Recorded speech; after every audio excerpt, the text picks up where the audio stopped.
ملتا ہے در سے آخرت ان واقعات سے، سیکھیں سبق سکھاؤ اکابری کی حیات سے۔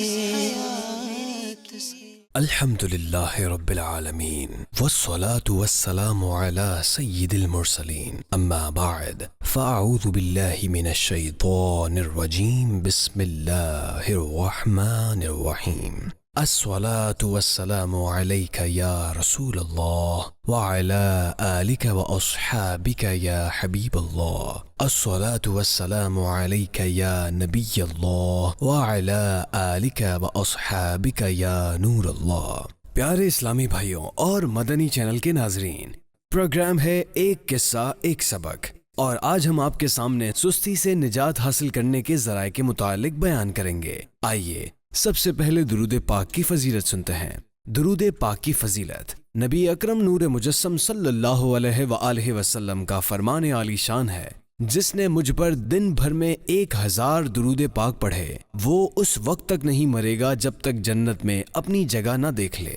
صلو علی الحبیب صلی اللہ علی محمد صلی اللہ علیہ وآلہ وسلم۔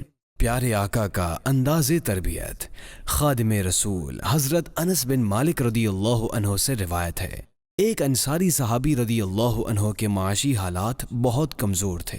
وہ ایک دن سب سے سخی آقا مکی مدنی مصطفیٰ صلی اللہ علیہ وآلہ وسلم کی بارگاہ بے کس پناہ میں حاضر ہوئے اور امداد کا سوال کیا۔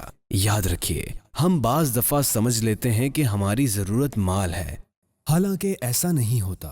ہماری اصل ضرورت کیا ہے یہ دینے والا اللہ جانے یا بانٹنے والے رسول اللہ صلی اللہ علیہ وآلہ وسلم جانے۔ وہ انصاری صحابی رضی اللہ عنہ بھی سمجھ رہے تھے کہ میری ضرورت مال ہے، اور انہوں نے مالی امداد کے لیے سلطان دو جہان رسول ذیشان صلی اللہ علیہ وآلہ وسلم کی خدمت میں سوال کیا۔ غیبوں پر خبردار نبی صلی اللہ علیہ وآلہ وسلم جانتے تھے کہ ان کی اصل ضرورت مال نہیں کوئی اور چیز ہے۔ فرمایا، کیا تمہارے گھر میں کوئی چیز نہیں ہے؟ عرض کیا، ہمارے پاس ایک چٹائی ہے جو ہم آدھی نیچے بچھا لیتے ہیں، آدھی اوپر اوڑھ لیتے ہیں، اور ایک پیالہ ہے اس میں ہم پانی پیتے ہیں۔ اللہ اکبر! صحابہ کرام علیہم الرضوان کا فقر دیکھیے۔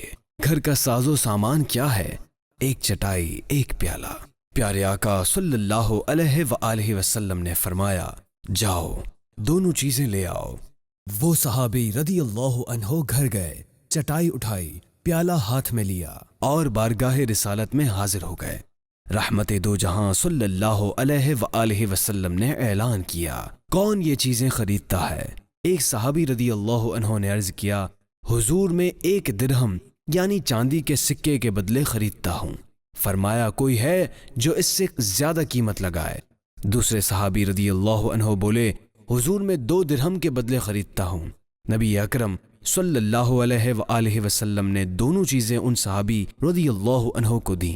2 درہم وصول فرمائے اور ان چیزوں کے اصل مالک کو درہم دے کر ارشاد فرمایا، بازار جاؤ، 1 درہم کا غلہ یعنی کھانے پینے کا سامان خریدو، گھر پہنچاؤ، 2 درہم کی کلہاڑی خریدو اور میرے پاس لے آؤ۔ وہ صحابی رضی اللہ عنہ جلدی سے بازار گئے، غلہ خریدا، گھر پہنچایا، کلہاڑی خریدی، لے کر بارگاہ رسالت میں حاضر ہو گئے۔ حضرت انس بن مالک رضی اللہ عنہ فرماتے ہیں، تاجدار انبیاء صلی اللہ علیہ وآلہ وسلم نے اپنے ہاتھ مبارک سے اس کلہاڑی میں لکڑی کا دستہ ڈالا۔ اللہ اللہ، ایسا آقا بھی زمانے نے نہیں دیکھا ہوگا۔ شان دیکھیے، امام الانبیاء ہیں، اللہ کے محبوب ہیں، 2 جہان کے آقا ہیں، مالک جنت ہیں، مالک کوثر ہیں۔ جبریل علیہ السلام جن کے گھر خادم بن کر حاضر ہوتے ہیں، اللہ پاک نے زمین و آسمان ان کے صدقے پیدا کیے۔ ایسی عزت، ایسا رتبہ، اس کے باوجود غلاموں کے ساتھ تعلق دیکھیے، اپنے ہاتھ مبارک سے کلہاڑی میں دستہ ڈال کر دے رہے ہیں۔ اے عاشقان رسول، حضور اکرم نور مجسم صلی اللہ علیہ وآلہ وسلم کا انداز تربیت بھی دیکھیے۔ صحابہ کرام علیہم الرضوان وہ ہیں جو حضور اقدس صلی اللہ علیہ وآلہ وسلم کے ایک اشارے پر جان ہتھیلی پر رکھ کر حاضر ہو جایا کرتے تھے۔ اگر آقا دو جہاں صلی اللہ علیہ وآلہ وسلم ان صحابی رضی اللہ عنہ کو صرف فرما دیتے کہ چٹائی اور پیالہ فروخت کر کے کلہاڑی خرید لو، ان کے لیے یہ فرمانا بھی کافی تھا۔ وہ فرمان مصطفیٰ صلی اللہ علیہ وآلہ وسلم پر ضرور عمل کرتے، لیکن سردار انبیاء صلی اللہ علیہ وآلہ وسلم نے صرف ارشاد نہیں فرمایا بلکہ کر کے دکھایا۔ معلوم ہوا تربیت ہمیشہ انگلی پکڑ کر کی جاتی ہے، قوم کو ہاتھ پکڑ کر کھڑا کیا جاتا ہے۔ اس میں مبلغین کے لیے درس ہے کہ اصلاح کرنی ہے تو صرف کہہ کر نہیں، کر کے بھی دکھائیں۔ ہم لوگ اکتا جاتے ہیں، مثلا میں نے فلاں کو اتنی مرتبہ نماز کی دعوت دی، وہ مانتا ہی نہیں۔ ارے بھائی نہیں مانتا تو کیا ہوا؟ آپ اس کے گھر چلے جائیے، دستک دیجئے، سلام کیجئے، پیار سے حکمت عملی کے ساتھ اپنے ساتھ مسجد میں لے آئیے۔ گھر میں بچہ غلطی کر دے تو اسے 1-2 مرتبہ سمجھایا جاتا ہے، تیسری مرتبہ تھپڑ لگتا ہے۔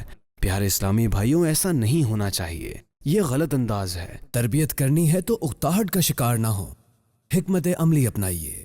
ہمارے پیارے آقا صلی اللہ علیہ وآلہ وسلم کا یہی انداز تربیت تھا۔ پھر اس مبارک انداز کا نتیجہ بھی دیکھیے۔ ایسی قوم جس کی اس وقت دنیا میں کوئی عزت نہ تھی، سید المبلغین رحمت للعالمین صلی اللہ علیہ وآلہ وسلم نے اس قوم کی ایسی تربیت فرمائی کہ انہیں دنیا کا امام بنا دیا۔ خیر، آخری نبی صلی اللہ علیہ وآلہ وسلم نے اپنے ہاتھ مبارک سے کلہاڑی میں دستہ ڈالا، انصاری صحابی رضی اللہ عنہ کو دیا اور فرمایا، جنگل میں جاؤ، لکڑیاں کاٹو، بازار میں فروخت کرو، 15 دن تک مجھے نظر نہیں آنا۔ انصاری صحابی رضی اللہ عنہ نے کلہاڑی لی اور چلے گئے۔ 15 دن کے بعد واپس آئے تو ان کے ہاتھ میں 10 درہم تھے۔ نبی رحمت صلی اللہ علیہ وآلہ وسلم دیکھ کر خوش ہوئے اور فرمایا، تم سوال کرو اور وہ سوال کل قیامت کے دن تمہارے چہرے پر داغ بنے۔ تمہارا اپنے ہاتھ سے کما کر کھانا اس سے بہت بہتر ہے۔ محنت میں عظمت ہے۔ پیارے اسلامی بھائیوں، اس حکایت سے محنت کی اہمیت معلوم ہوئی۔ محنت کامیابی کی کنجی ہے۔ اللہ کے پیارے حبیب صلی اللہ علیہ وآلہ وسلم محنت کو پسند فرماتے ہیں۔ ہمارے معاشرے میں عجیب ذہنیت پائی جاتی ہے۔ کتنے ایسے ہوں گے جو بڑی بڑی نوکریوں کے سہانے خواب دیکھتے ہوں گے، ایک ہی رات میں امیر کبیر بن جانے کی خواہش رکھتے ہوں گے، مگر محنت و مزدوری سے دور بھاگتے ہوں گے۔ یاد رکھیے، انسان کی عظمت محنت کرنے میں ہے۔ اللہ کے آخری نبی صلی اللہ علیہ وآلہ وسلم نے ارشاد فرمایا، ان اللہ تعالی یحب العبد المؤمن المحترف۔ بے شک اللہ پاک طلب معاش میں تکلیف اٹھانے والے مومن کو پسند فرماتا ہے۔ سب سے افضل رسول صلی اللہ علیہ وآلہ وسلم کی خدمت میں سوال ہوا، سب سے پاکیزہ عمل کون سا ہے؟ فرمایا، آدمی کا اپنے ہاتھ کی کمائی کھانا۔ افسوس، ہم تن آسان ہو گئے، آرام طلبی، راحت پسندی ہمارے مزاج کا حصہ بن گئی۔ سستی دیمک کی طرح ہمارے کردار کو اندر سے کھوکھلا کر رہی ہے۔ خود اٹھ کر پانی کا گلاس پی لینا ہمیں بوجھ لگتا ہے۔ کھانا بنا بنایا ملے، روٹی پکی پکائی ملے، کپڑے دھلے دھلائے ملیں، موٹر سائیکل کار وغیرہ چلانی ہم نے ہے، اس کی مرمت کوئی اور کروا دے، ہر چیز ریموٹ کنٹرول ہو، پنکھا لائٹ وغیرہ اٹھ کر بند کرنی چلانی یعنی آن آف کرنی نہ پڑے۔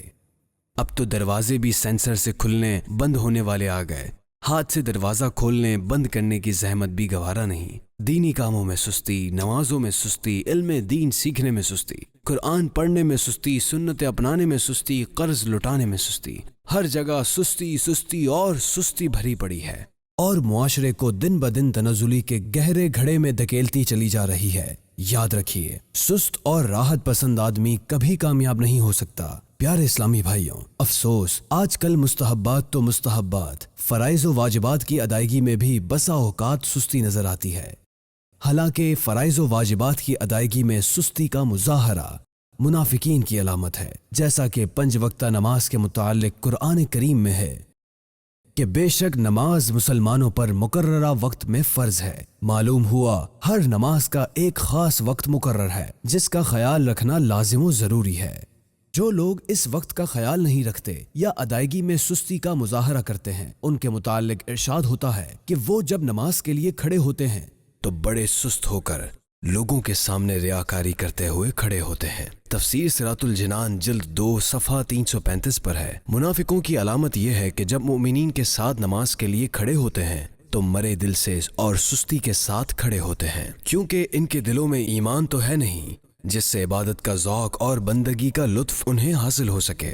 محض لوگوں کو دکھانے کے لیے نماز پڑھتے ہیں۔ اس سے معلوم ہوا کہ نماز میں سستی کرنا منافقوں کی علامت ہے۔ نماز نہ پڑھنا یا صرف لوگوں کے سامنے پڑھنا جبکہ تنہائی میں نہ پڑھنا، یا لوگوں کے سامنے خشوع و خضوع سے اور تنہائی میں جلدی جلدی پڑھنا، یا نماز میں ادھر ادھر خیال رہ جانا، دل جمائی کے لیے کوشش نہ کرنا وغیرہ سب سستی کی علامتیں ہیں۔ نیک اعمال میں سستی، اے عاشقان رسول، سستی دور کیجیے اور فرائض و واجبات ہی نہیں بلکہ اپنی تمام ذمہ داریاں بر وقت ادا کرنے کی عادت بنانے کی کوشش کیجیے۔ یہی نہیں بلکہ نیکیاں کرنے میں بھی جلدی کیجیے کہ دنیا آخرت کی کھیتی ہے۔ اس میں ایک ایسی تجارت ہے جس کا نفع آخرت میں ملے گا، مگر افسوس بعض نادان دنیاوی زندگی کو آخرت پر ترجیح دینے کی وجہ سے نیکی کی دعوت دینے اور برائی سے منع کرنے میں سستی کا شکار نظر آتے ہیں۔ یاد رکھیے، ہمیں سستی و کاہلی نہیں کرنی، سستی کو دور کر کے نیک اعمال کے ذریعے اپنے آپ کو نیک طبیعت بنانا ہے۔ صحت مند اور نیک طبیعت ہونا بھی اللہ پاک کی نعمتوں میں سے ایک نعمت ہے۔ حضرت سیدنا محمد بن کعب رحمۃ اللہ علیہ فرماتے ہیں کہ بدن کا تندرست رہنا عبادت کرنے میں معاون ہوتا ہے۔ صحت ایک عظیم نعمت ہے، جبکہ بیمار اور سست شخص عبادت کرنے سے لاچار و عاجز ہوتا ہے۔ صحت و تندرستی کے ساتھ غربت کا ہونا اس بات سے بہتر ہے کہ لاچاری کے ساتھ مالداری ہو۔ نیک طبیعت ہونا ایک ایسا روحانی سرور ہے جس کے سبب اللہ پاک اپنے بندے کو اپنی اطاعت کی توفیق یعنی عبادت کے لیے اکتاہٹ سے پاک زندگی اور تھکاوٹ سے پاک جسم عطا فرماتا ہے اور اسے دنیا کے خوفناک خطرات سے مامون کر دیتا ہے۔ جب زندگی خدشات و خطرات سے محفوظ ہو جائے اور تنگی نہ رہے تو دل جلا یعنی زندگی پاتا ہے اور نفس مطمئن ہو جاتا ہے۔ ایسا شخص نعمتوں سے مالا مال ہو جاتا ہے۔ سستی کیا ہے؟ ایک کام آپ گھنٹے میں کر سکتے ہیں، لیکن اس سے غفلت برت کر تن آسانی سے کام لیتے ہوئے اسے 2 3 یا 4 گھنٹے میں پورا کرتے ہیں تو یہ سستی ہے۔ کام کرنے کو دل نہ کرنا، آج کا کام بلا وجہ اگلے دن پر ڈال دینا، ابھی کرتا ہوں اچھا کرتا ہوں کہہ کر کام کو ملتوی کر دینا، یہ بھی سستی ہی کا حصہ ہے۔ سستی کے بعض طبی اسباب۔ سستی بعض دفعات جسمانی امراض کی وجہ سے ہوتی ہے۔ نیند پوری نہ ہو تو سستی آتی ہے، ٹینشن ہو تو کام کی رفتار سست پڑ جاتی ہے، بلڈ پریشر لو ہو جائے، شوگر لیول لو ہو جائے تب بھی سستی آتی ہے، بالخصوص وٹامن ڈی کی کمی ہو تو جسم سست رہنے لگتا ہے۔ موسمی تبدیلی کا بھی ہمارے مزاج پر بڑا اثر پڑتا ہے۔ سردی کے موسم میں عموماً سستی زیادہ آتی ہے۔ سستی آنے کی ایسی کوئی وجہ ہو تو ڈاکٹر سے باقاعدہ علاج کروانا چاہیے۔ ایک سستی وہ ہے جو مزاج کا حصہ ہوتی ہے۔ بندہ ہر معاملے میں تن آسانی کا شکار ہوتا ہے، جسمانی طور پر اسے کوئی مسئلہ نہیں ہوتا، اس کے باوجود وہ سست ہوتا ہے۔ ایسی سستی بعض باطنی امراض کی وجہ سے ہوتی ہے۔ ایسی سستی کے کئی اسباب ہو سکتے ہیں۔ آئیے ایسی سستی کے 10 علاج سنیے، ان پر عمل کیجیے اور سستی ختم کر کے محنتی بننے کی کوشش کیجیے۔ ٹال مٹول مت کیجیے۔ سستی کی سب سے بڑی وجہ طول عمل یعنی لمبی امید ہے۔ جو بندہ آج کا کام کل پر ڈالتا ہے وہ یہ سمجھ رہا ہوتا ہے کہ میں کل تک زندہ رہوں گا، یہ ایک دھوکہ ہے۔ زندگی میں کل کبھی نہیں آتی۔ خود کو مصروف کر دیجیے۔ عربی کا مقولہ ہے، ان اردت ان لا تتعب فتعب۔ اگر تم تھکاوٹ سے چھٹکارا چاہتے ہو تو خود کو تھکا ڈالو۔ یہ سستی ختم کرنے کا زبردست فارمولہ ہے۔ خود پر زیادہ بوجھ مت ڈالیے۔ اے عاشقان رسول، خود کو مصروف کیجیے، مگر اس میں ایک چیز کا لازمی لحاظ رکھیے کہ خود پر بوجھ مت ڈالیے۔ فزکس کا ایک اصول ہے، کسی بھی چیز کو حرکت دینے کے لیے قوت کی ضرورت ہوتی ہے۔ آپ جس چیز کو جتنی قوت سے حرکت دیں گے وہ اتنی ہی تیز حرکت کرے گی۔ نفس امارہ کی 2 کمزوریاں۔ پیارے اسلامی بھائیوں، ہمارے نفس کی 2 بڑی کمزوریاں ہیں۔ ایک، نفس لالچی ہوتا ہے۔ تجربہ کر لیجئے، نفس کو جس چیز میں اپنا فائدہ نظر آئے وہ کام یہ بھاگ کے کر لیتا ہے۔ نمبر 2، نفس کی دوسری بڑی کمزوری ہے کہ نفس ڈرتا بہت ہے۔ کسی بڑے ہال میں لوگ بیٹھے ہوں، کوئی آ کر کہہ دے کہ یہ چھت گرنے والی ہے، جلدی یہاں سے نکل جائیے، تو سست سے سست بندہ بھی بھاگ کر وہاں سے نکلنے کی کوشش کرے گا۔ اگر آپ سستی ختم کرنا چاہتے ہیں تو نفس کی ان دونوں کمزوریوں کا فائدہ اٹھائیے۔ نفس کو لالچ دیجیے۔ مثال کے طور پر نماز پڑھنے میں آپ کا نفس سستی دکھاتا ہے۔ آپ غور کیجئے، آپ کے نفس کو کیا چیز زیادہ پسند ہے۔ فرض کیجئے کسی کو آم بہت پسند ہے۔ اب وہ اپنے نفس کو لالچ دے کہ اگر تم پانچوں نمازیں باجماعت پڑھو گے تو میں تمہیں آم کھلاؤں گا، انشاءاللہ آپ سستی سے بچ جائیں گے۔ نفس کو ڈرائیے، اسے سزا دیجیے۔ مثلاً آپ کا نفس کسی کام میں سستی کرتا ہے تو اسے ڈرائیے کہ اگر یہ کام نہ کیا تو آج کھانا نہیں ملے گا، پھر اس پر پکے رہیے۔ اگر پھر بھی سستی آئے تو کھانا مت کھائیے، نفس کو بھوکا رکھیے، انشاءاللہ نفس سدھر جائے گا اور سستی چھوڑ دے گا۔ بہانے خوری سے بچیے۔ یاد رکھیے نفس کی مثال بچے جیسی ہے۔ آپ نے دیکھا ہوگا بچے عموماً مشقت سے بچنے کے راستے نکالتے ہیں۔ بچے زیادہ دور کی نہیں سوچتے، کس کام میں فائدہ ہے کس میں نقصان ہے، اس کی فکر عموماً بچوں کو نہیں ہوتی۔ بچوں کی عادت ہوتی ہے کہ جس کام کو دل نہ چاہ رہا ہو اس سے بچنے کے لیے ہیلے بہانے تلاش کرتے ہیں۔ نفس کی بھی یہی حالت ہے۔ نفس فوری فوائد دیکھتا ہے اور کام نہ کرنے کے بہانے نکالتا ہے۔ سستی مٹانے کے لیے نفس کی اس چال کو ناکام بنائیے۔ دعا کیجیے، باوضو رہیے، ہدف بنا کر کام کیجیے۔ سستی سے بچنے کے لیے دعا کرنا ہرگز مت بھولیے کہ دعا مومن کا ہتھیار ہے۔ سرکار صلی اللہ علیہ وآلہ وسلم امت کی تعلیم کے لیے دعا مانگا کرتے تھے، اے اللہ پاک میں عاجز آنے سے اور سستی سے تیری پناہ مانگتا ہوں۔ باوضو رہا کیجیے، ہمیشہ ہدف بنا کر کام کیجیے۔ زندگی کا ایک مقصد بنائیے اور ہمیشہ اپنے مقصد پر نگاہ رکھیے۔ صبح کی روٹین درست کیجیے۔ اللہ پاک کے آخری نبی صلی اللہ علیہ وآلہ وسلم نے دعا کی، یا اللہ پاک میری امت کے صبح کے وقت میں برکت عطا فرما۔ الحمدللہ صبح کے وقت کاموں میں بہت برکت ہوتی ہے۔ اے عاشقان رسول اپنی صبح کی روٹین درست کیجیے، انشاءاللہ سارا دن چست رہیں گے۔ محاسبہ کی عادت بنائیے۔ آخری طریقہ جس کو اپنا کر ہم دنیا اور آخرت کے بے شمار فائدے حاصل کر سکتے ہیں وہ یہ ہے کہ ہم امیر اہل سنت دامت برکاتہم العالیہ کے عطا کردہ نیک اعمال کے مطابق عمل کرتے ہوئے روزانہ اپنے اعمال کا جائزہ لینا اپنی زندگی کا لازمی حصہ بنا لیں۔ اگر ہم صرف روزانہ اپنے اعمال کا جائزہ لینے ہی کی عادت اپنا لیں اور اپنا جائزہ لیں کہ آج میں نے کیا کیا اور کیا نہ کر پایا، تو انشاءاللہ اس سوچ کی برکت سے بہت جلد سستی سے نجات مل جائے گی۔ اللہ ہمیں سستی و کاہلی سے محفوظ فرمائے، آمین بجاہ النبی الامین صلی اللہ علیہ وآلہ وصحبہ وسلم۔ پیارے اسلامی بھائیوں، آج کے پروگرام کا وقت اختتام کی طرف بڑھ رہا ہے۔ آئندہ ایک نئے واقعے اور سبق کے ساتھ حاضر ہوں گے، تب تک کے لیے اجازت دیجیے۔ ملتا ہے در سے آخرت ان واقعات سے، سیکھیں سبق سکھاؤ